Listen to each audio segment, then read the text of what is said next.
I knew moving into this neighborhood would come with its fair share of headaches, but nothing could have prepared me for Karren. She was the self-proclaimed queen of the so-called HOA, a middle-aged woman with a permanent scowl and a clipboard glued to her hand. The problem? There was no legitimate HOA. Yet, that didn't stop her from marching up to my front door one afternoon, arms crossed, demanding I repaint my house in approved colors. I had just finished painting the house a deep forest green, a color I had chosen specifically because it complemented the massive oak trees lining the property. It looked great at least to me, but Karren, she was practically foaming at the mouth. "This is unacceptable," she barked, jabbing a manicured finger toward my house. "Our HOA guidelines clearly state that all houses must be in neutral tones beige, white, or gray. You need to fix this immediately." I leaned against my porch railing, arms crossed. "There is no HOA, Karren," her nostrils flared. "Yes, there is, and as the president, I cut her off with a laugh. "President of what? A group of people you bully into following made-up rules." "I checked when I bought this place. There is no legally registered HOA governing this neighborhood." Karren's face turned an alarming shade of red. "You clearly didn't check well enough," she snapped. "And if you don't comply, you'll be fined." I raised an eyebrow. "Fined by who?" She pursed her lips. "The HOA." I couldn't help but chuckle. "Again, Karren, there is no HOA." She shoved a stack of papers into my hands. "Read it." "You have 2 weeks to repaint your house, or we'll take legal action." Then she spun on her heel and stomped off. I glanced down at the so-called documents. They were a mess poorly photocopied pages, some referencing random HOA regulations, but none of them had an official seal, legal backing, or even a coherent structure. It was nonsense. I could have ignored her, but something about Karren's arrogance made my blood boil. If she was harassing me, she was definitely harassing other homeowners too. And that didn't sit right with me, so I decided to do some digging. I wasn't the type to let things slide, especially when someone like Karren was trying to throw her weight around with no legal footing. If she had been bluffing, she'd picked the wrong homeowner to mess with. The first thing I did was take her so-called documents to a friend of mine who worked in real estate law. He took one look at them and let out a low whistle, clearly amused. None of the papers bore any legal weight. There were no official signatures, no city or county records backing them up, and certainly nothing that proved an actual HOA existed. It was just a pile of nonsense Karren had likely printed at home to intimidate people into following her made-up rules. That was all I needed to know. Now I had to figure out just how deep this went. If she had the audacity to try this on me, she had probably been doing it to others for years. I started talking to my neighbors.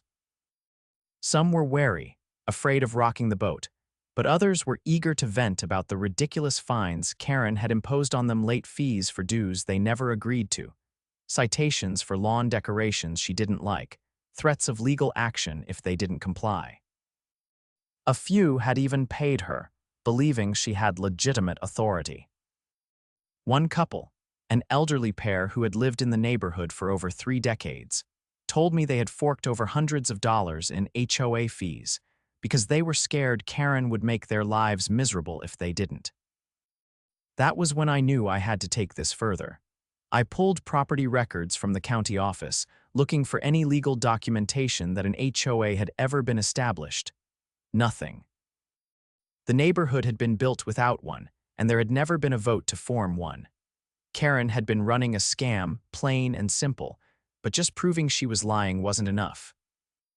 I needed to make sure she couldn't keep doing this, and I needed to do it in a way that left no room for her to weasel out. So I took it to court. I filed a petition requesting a declaratory judgment, asking a judge to officially rule that no HOA existed, and that Karren had no authority to impose fees, fines, or regulations on homeowners. I also gathered affidavits from neighbors who had been harassed or extorted by her. When the court date was set, I took the news straight to the community. Word spread fast. People who had been too afraid to speak out suddenly had hope. The day before the hearing, I saw Karren marching up and down the street, clipboard in hand, trying to rally support. But this time, no one was listening. At the courthouse, Karren arrived with a stack of her fake documents, acting like she was about to present some ironclad case. But the judge barely had to glance at them before dismissing them outright. It didn't take long for the evidence to pile up against her. The county records proved no HOA had ever been legally formed. The neighbors' testimonies showed a clear pattern of deception, and the money she had collected. There was no financial account tied to any actual organization. It had all gone straight into her personal bank account. The judge didn't just rule in my favor. He declared Karren's actions fraudulent and explicitly stated, on record, that no HOA existed in our neighborhood. Any attempts to enforce one would be illegal. Karren tried to protest, but the judge shut her down quickly. She had no legal standing, no authority, and no way to continue her little reign of terror. By the time we left the courthouse, the neighborhood had already turned against her. Without her fake title and empty threats, Karren had nothing left, and my house.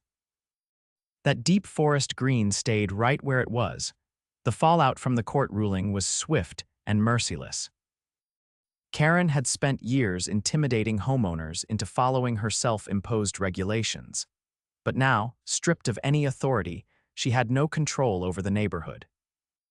The once fearful residents who had begrudgingly obeyed her demands were now emboldened, and they wasted no time dismantling every trace of her manufactured HOA. The first sign of rebellion came the very next morning. Someone had taken down the wooden sign at the neighborhood entrance that Karren had installed years ago, with the words Oak Ridge HOA Community carved into it. By midday, the sign was in pieces on the curb, waiting for garbage pickup. No one knew who did it, and no one cared to find out. Karren tried to maintain her grip, but her influence had evaporated. She attempted to confront homeowners about their violations. But now, instead of cowering, they either ignored her entirely or openly laughed in her face. A man down the street, who had been fined multiple times for parking his truck in his own driveway, now made a point of revving the engine every time Karren walked past. At first, she refused to back down. She still walked the neighborhood with that ever-present clipboard, but without any power to enforce her demands, it was nothing more than a sad prop. When she tried to hand out warning notices for things like unapproved garden decorations or trash bins being left out too long, people either crumpled them up in front of her or threw them straight into the nearest garbage can. The real undoing, though, came when the neighbors started demanding their money back. Several people had paid Karren hundreds, even thousands of dollars over the years in bogus HOA dues, fines, and late fees. Now that the court had ruled her actions fraudulent, they weren't about to let her walk away with their hard-earned money. A group of homeowners, led by the elderly couple who had been some of her longest victims, filed a joint lawsuit against her.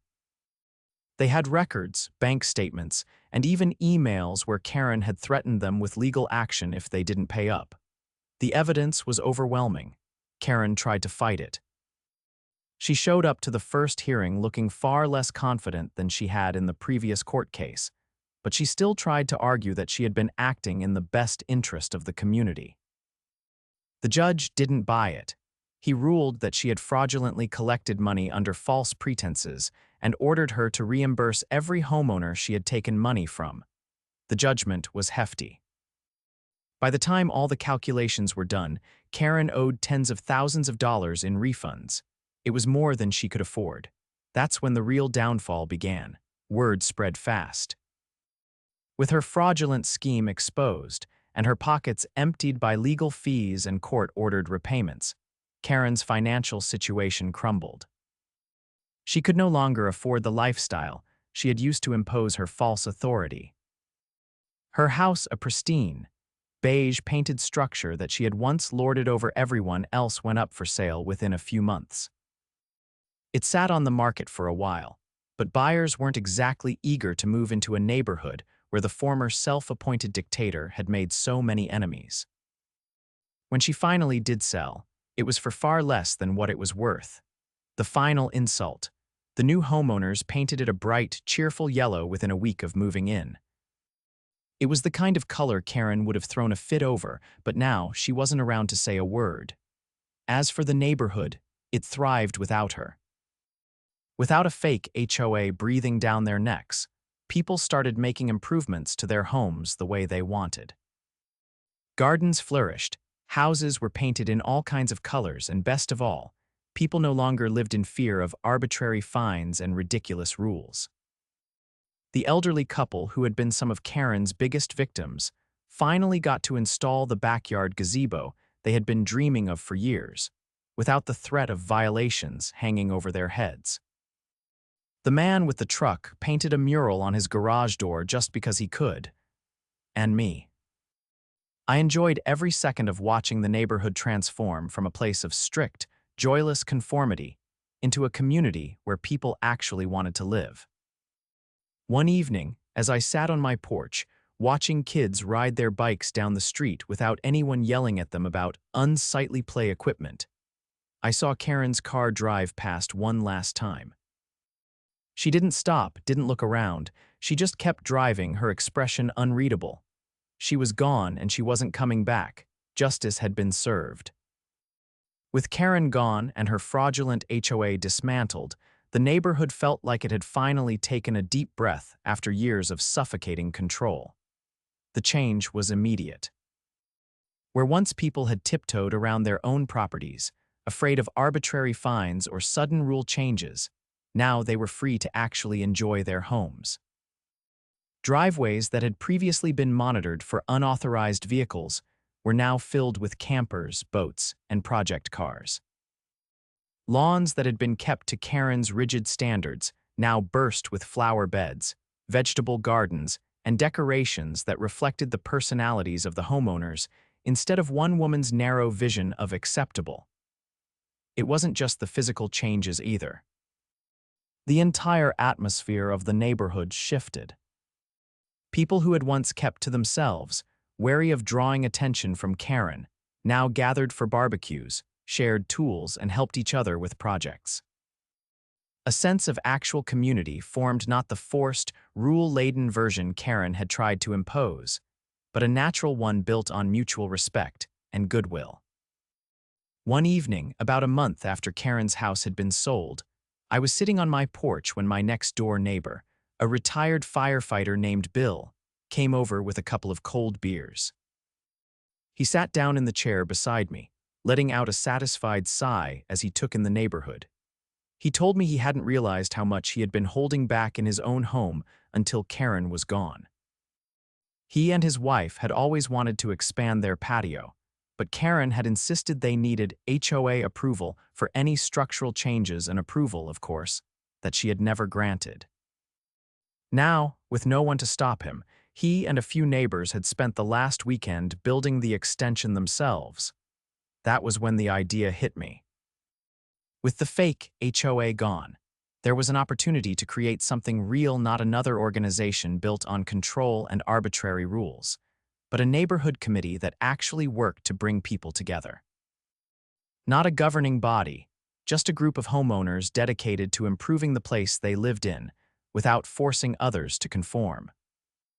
Bill loved the idea, and so did just about everyone else I mentioned it to. Over the next few weeks, we started organizing informal meetings at different houses, discussing things that could actually benefit the community. Instead of dictating paint colors or policing mailbox heights, we focused on real improvements, fixing up the neglected park at the end of the street, setting up a tool sharing program, and even putting together a neighborhood watch to keep an eye out for real issues, like break-ins or suspicious activity. The best part, everything was voluntary.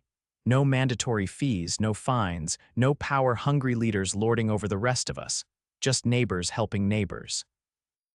As the weeks passed, the transformation of the neighborhood became undeniable.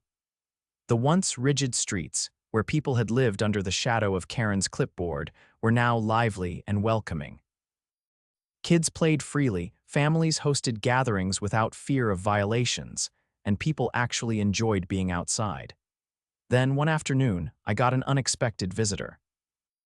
The new owners of Karren's old house, a young couple named Derek and Lisa, had settled in nicely. Unlike their predecessor, they were friendly and eager to be part of the community. Derek had even joined in on one of our weekend projects, helping clear out an overgrown section of the park. But when Lisa showed up at my door looking concerned, I knew something was wrong. She told me that earlier that day, an unfamiliar woman had come by their house, asking pointed questions about the neighborhood. At first, Lisa thought she was a realtor or maybe just a nosy neighbor. But as the conversation went on, it became clear that the woman was fishing for information about Karren, where she had gone, whether she had left on good terms, and most importantly, whether there was still an HOA in place. Lisa hadn't given her much, just a polite but vague response that the neighborhood didn't have an HOA and never had one, but the interaction left her uneasy. Hearing this, my first thought was that Karren was trying to find a way back in, or at least attempting to assess the damage to her reputation. I decided to do some digging. Over the next few days, I kept an eye out for any signs of Karren lurking around, but she was nowhere to be found. Instead, I focused on tracking down information on the woman who had come asking questions. It didn't take long before I got a name: Margaret LeClaire. Margaret, as it turned out, was a former HOA board member from another neighborhood in the next city over. From what I could gather, she had been forced out after multiple complaints of abuse of power. Sound familiar? It seemed Karren had found a kindred spirit. This wasn't a coincidence. Karren wasn't just snooping, she was looking for a way to regain control, and she had enlisted help. I called Bill and a few of the other neighbors who had been most active in dismantling Karren's fake HOA. We agreed to keep an eye out for any unusual activity and to warn everyone else to be cautious about any strangers asking about the neighborhood's governance. Sure enough, within a week, Margaret was back, this time knocking on multiple doors. She introduced herself as a community consultant, talking about the benefits of a formal HOA and how our neighborhood could be so much more with proper leadership. Most people shut her down immediately, but a few, particularly the ones who had been close to Karren before her downfall, actually entertained the idea. That was when I knew we had to act fast. At the next neighborhood gathering, I laid everything out. I told them who Margaret was, what she had tried to pull in her last neighborhood, and why she was here now. I reminded them of everything we had gone through to free ourselves from Karren's fake authority, and warned them that this was just another attempt to bring back the same kind of control. The reaction was immediate.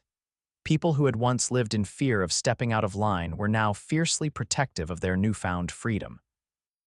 The idea of letting someone like Margaret, or worse, Karren herself, take over again was completely unacceptable. So, we made it clear that she wasn't welcome.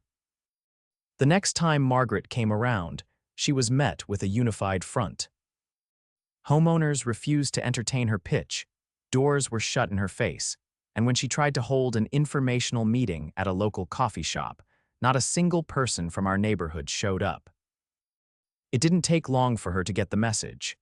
A few days later, she was gone, and just like that, Karren's last attempt to reclaim her throne crumbled. The neighborhood remained free, just as it was meant to be.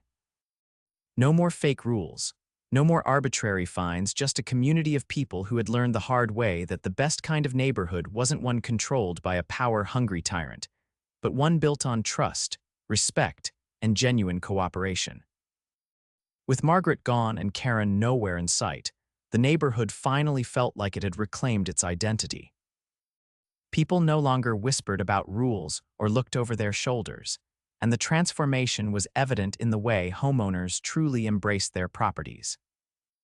The once uniform streets now showcased individuality: murals on garage doors, unique landscaping, and even the occasional quirky lawn ornament that would have sent Karren into a fury. But just when we thought we could put the entire ordeal behind us, the consequences of Karren's fraudulent HOA came back to haunt us in an unexpected way. One afternoon, I received a certified letter from a law firm I didn't recognize. At first, I assumed it was junk mail, but when I opened it, my stomach tightened. It was a notification of a pending lawsuit. Karren was suing me. The complaint was outrageous. She accused me of defamation, harassment, and the illegal dismantling of a legally established HOA.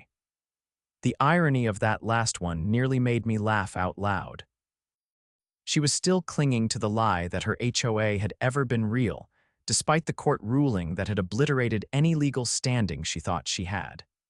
I wasn't the only one who got a letter. Bill called me that evening, furious, telling me he had received the same thing. So had the elderly couple who had spearheaded the lawsuit to recover their money. Karren wasn't just trying to come after me, she was going after everyone who had played a role in exposing her. I gathered the group who had been most involved in taking Karren down, and we met at Bill's house to figure out our next move. The general mood was a mix of outrage and disbelief. Nobody wanted to waste time and money fighting a case that had no merit, but we also couldn't afford to ignore it. Fortunately, I still had my real estate lawyer friend on speed dial, and after reviewing the lawsuit, he reassured me that it was nothing more than a desperate attempt to retaliate. The case had no legal standing, and if we handled it correctly, we could get it thrown out before it even reached trial. Even so, we needed to be careful. Karren had been humiliated, and now she was grasping at anything to regain control, even if it meant dragging us through a baseless legal battle. The first step was filing a motion to dismiss, citing the previous court ruling that had already determined her HOA was fraudulent. We also included evidence of her past extortion attempts and the money she had been ordered to repay. But Karren wasn't going down quietly. A few days later, a local news station picked up the story not because Karren had reached out to them, but because one of our neighbors, frustrated with her antics, had tipped them off. The segment was brutal. They ran a full report detailing Karren's history of harassment, her fake HOA, and the court ruling that had exposed her scam. The on-air reporter even interviewed some of the neighbors she had targeted, including the elderly couple, who shared how much money they had lost to her scheme. The final blow came when the reporter held up a copy of Karren's lawsuit and, with a barely concealed look of amusement, pointed out how it directly contradicted the judge's previous ruling. That was all it took. Within hours of the segment airing, Karren's case fell apart. Her own attorney must have realized how ridiculous it was because he withdrew from representing her, citing a conflict of interest. A few days later, she voluntarily dropped the lawsuit entirely. It was over, again, but this time there was no coming back for her. Her reputation was beyond repair. If she had any hope of regaining control of the neighborhood, it was gone now. People who had once been too afraid to stand up to her were now openly mocking her. A few residents even threw a "No More HOA" block party, complete with a cake that read, "Enjoy your freedom." Karren, however, had disappeared from public view. She had moved out, but for a while, we weren't sure where she had gone. That was until someone spotted her a few towns over, trying to integrate herself into another HOA-controlled community. We could only hope they saw her for what she really was before she tried to pull the same stunt again. As for our neighborhood, it remained exactly as it should be free. With Karren's lawsuit dropped and her reputation in shambles, the neighborhood settled into a peaceful rhythm. For the first time in years, people didn't have to worry about arbitrary rules or bogus fines, and the newfound sense of freedom only strengthened our community. But just when I thought we had finally seen the last of Karren, something unexpected happened. Late one evening, Bill knocked on my door, looking more amused than concerned. He told me that earlier in the day, a moving truck had pulled up in front of an empty house at the end of the street, the one that had been sitting on the market for months after the previous owners moved away. At first, he hadn't thought much of it. New neighbors were always a possibility. But then he caught a glimpse of the woman directing the movers. It was Karren. Apparently, after failing to integrate herself into another HOA community, she had decided to move back. The news spread quickly, and by the following morning, just about everyone in the neighborhood was aware of her return. No one was happy about it, but there was an undeniable sense of curiosity. What was she up to? Why come back after everything that had happened?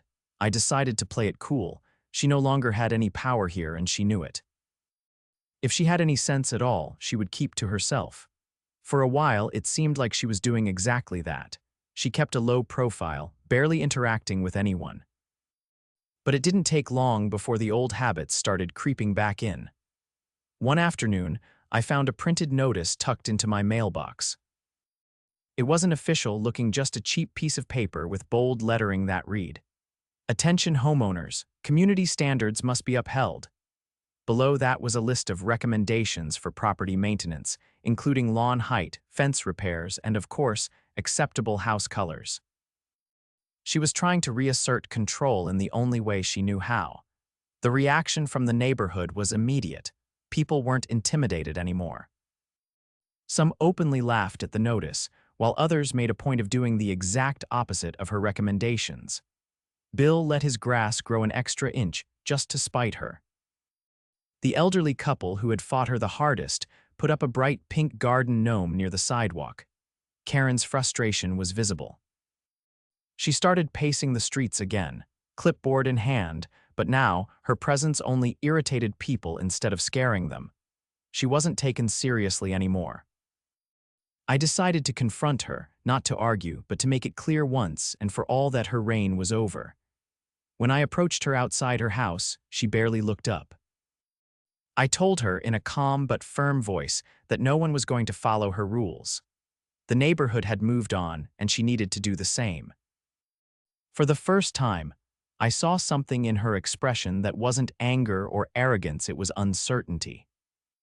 She had spent so long controlling people through intimidation that she didn't know how to exist without that power. She didn't argue. She didn't threaten. She just stood there silent. A few days later, a for sale sign appeared in her yard. She didn't last long this time. Within a month, she was gone again, this time for good. The neighborhood threw a celebration, a casual, backyard gathering where people laughed about the absurdity of everything we had gone through.